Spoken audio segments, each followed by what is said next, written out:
दिलवा नहीं तोड़ी है यारवा के भतरा के चिजवा रंग दी है तुला भरावा के भतरा के चिजवा रंग दी है तुला भरावा के पूरा हक जबले हकी नई हरावा में पूरा हक जबले हकी नई हरावा में भतरा के चिजवा रंग दी है तुला भरावा के भतरा के चिजवा रंग दी है तुला भरावा के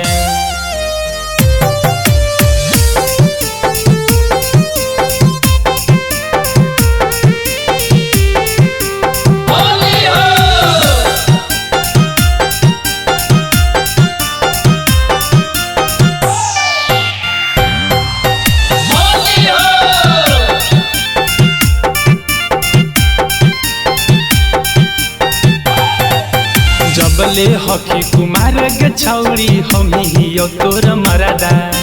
होली में रंग लगैबो चोली में करी है नहीं तू परदा जबले हकी कुमार के छौड़ी हम ही तोर मरदा होली में रंग लगैबो चोली में करी है नहीं तू परदा देखती है चीज छौड़ी अपन साला बारावा के देखती है चीज छौड़ी अपन साला बारावा के भतरा के चिजवा रंग दी है तुला भरावा के भतरा के चिजवा रंग दी है तू यारावा के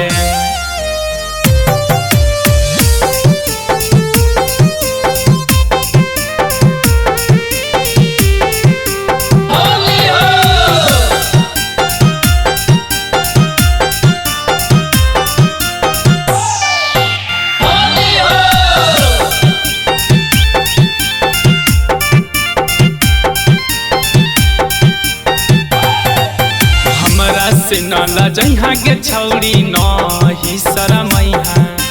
होली के तू मजा के छौड़ी भरपूर उठैहा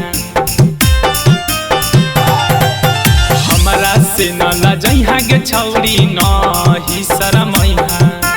होली के तू मजा के छौड़ी भरपूर उठैहा राइटर ओमकांत के खिया अपन बखरावा के अखिलेश टाइगर के खिया